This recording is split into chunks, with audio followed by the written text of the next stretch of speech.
a lot of things I imagine Donald Trump does and says, I'll be honest, that probably make his campaign staffers and some of his handlers just cringe and go, ooh, why did he have to say that? Or, oh, we're going to have to deal with that one later. Not nearly as many as Kamala Harris. Kamala Harris is the cringe master. She does so many things that make her campaign staffers go, there's got to be an easier way to make a living. And facepalm. You know, there's Kamala Harris staffers that just walk around facepalming all day long. Like, for example, when she went on Stephen Colbert Show and drank beer.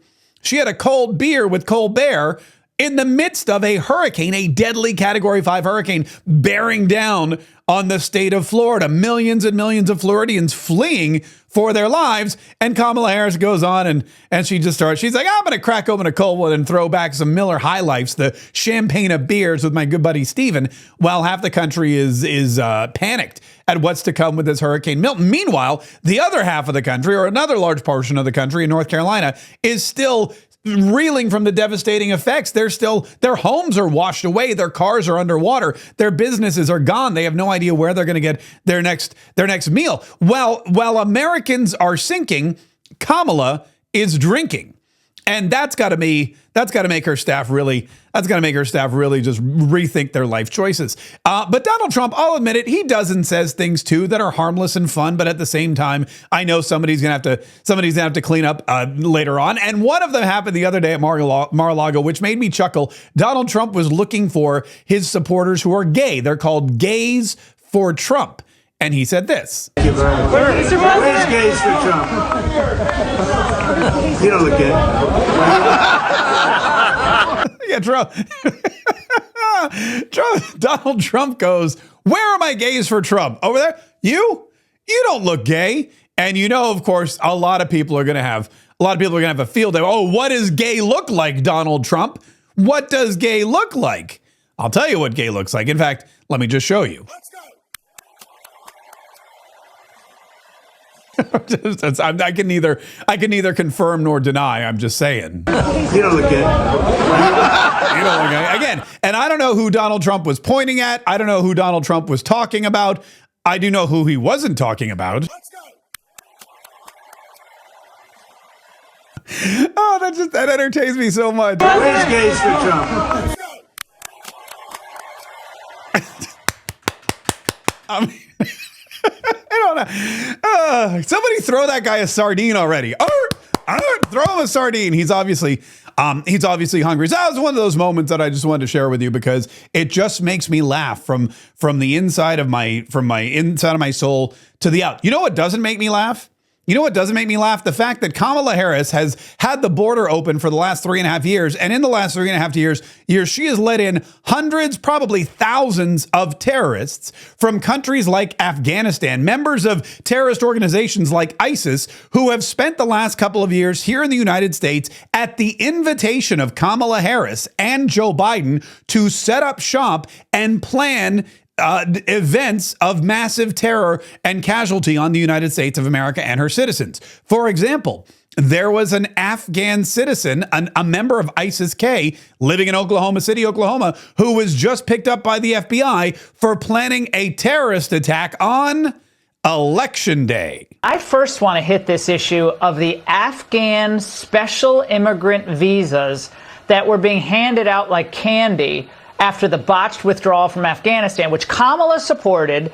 You were on this show talking about how we would be bringing in people that we could not vet, that he helped us or she helped us. Maybe some of them did. I'm sure they did. But we don't have any way of vetting most of the people coming into this country. Now, one of them was going to blow up, I guess, polling stations thank God they were stopped. But what else is ticking time bombs out there? Yeah, you and I did discuss it, and Secretary Mayorkas guaranteed us they're all properly vetted before they're flown to the United States. Even DOD's Inspector General, who investigated, said they were not properly vetted.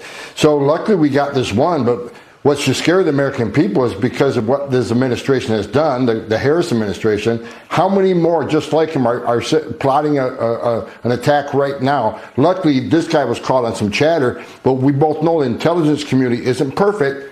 they'll miss more than they get. So God help us, there is more than just this one in the country because of this administration. So basically what happened was Kamala Harris and Joe Biden let in all these Afghan nationals with these special, visas or these special immigration papers. And they said, hey, you need to help us.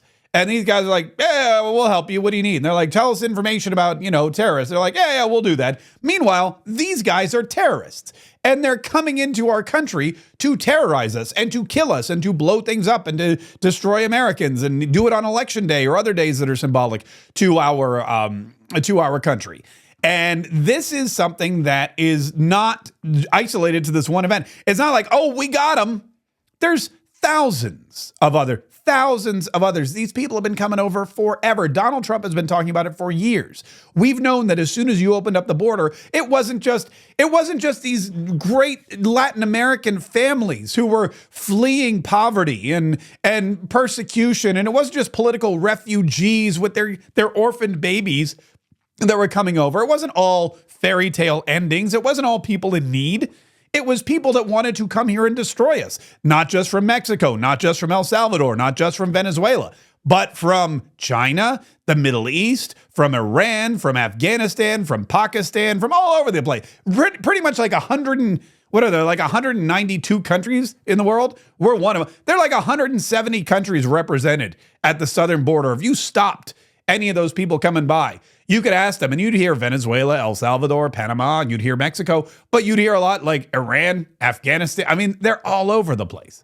And now they're here in the United States and they want to do us harm.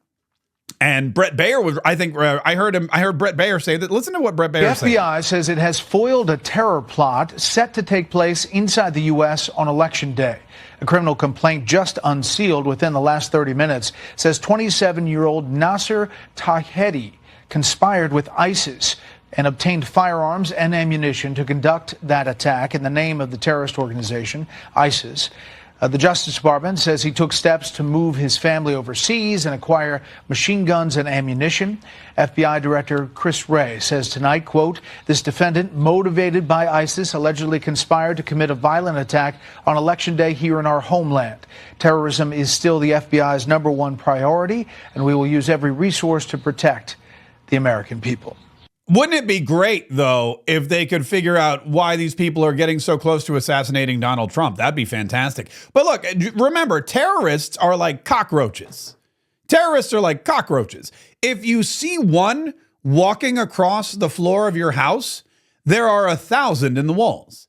If you see one, on your kitchen countertop or in your cupboard, there are 1,000 buried within the plaster and the plywood and the stucco and whatever else you make I don't know what your house is made of, probably one or many of those materials. And that's exactly what's happening. One terrorist caught is whoopity doodah. Let's not rest on our laurels because there's thousands more that Kamala Harris and Joe Biden, and let's not forget Alejandro Mayorkas, have led into the country. I did want to remind you about our good friend of the program, our good friend of Marquez Saves the Republic, Chuck Norris. And a lot of people always wondered, whatever happened to Chuck Norris? He's in an insane shape. He's stronger. He can work out longer. He has plenty of energy left over to play with his grandkids. And he did all of this. He stayed this way by making one change that he says makes him feel like he's in his 50s. And his wife did it too. And she says she's never felt better. She feels 10 years younger. Chuck made a video, especially for Patriots, that explains how he and his wife have basically fought back time and maintained this amazing energy. You can watch it at chuckdefense.com/MK. chuckdefense.com/MK. There's also a link in the description of this video. And just watching Chuck Norris's regimen, watching what he does, how he changed his life to save his life and to make him as energetic and as thoughtful and mentally stable as he is throughout his 80s. It's incredible. He just focused on 3 things that he knew was sabotaging his body as we age. You can watch his method. You can learn all about it. You can get more information. It's a video he specially made for us, and it's at chuckdefense.com/MK. Alejandro Mayorkas. By the way, don't forget how horrible this guy is. This is the only Secretary of Homeland Defense who's ever been impeached. And this guy does not care about America, does not care about Americans, does not care that terrorists are coming across the border, and doesn't care about the truth. Listen to what he said on CNN. Shortly after Helene made landfall in the United States on September 26, Joe Biden was at his house in Rehoboth Beach. Vice President Kamala Harris was flying between ritzy California fundraisers, hobnobbing with celebrities. Homeland Security Secretary Alejandro Mayorkas was in Los Angeles presiding over an award ceremony. How do you respond to those accusations from J.D. Vance?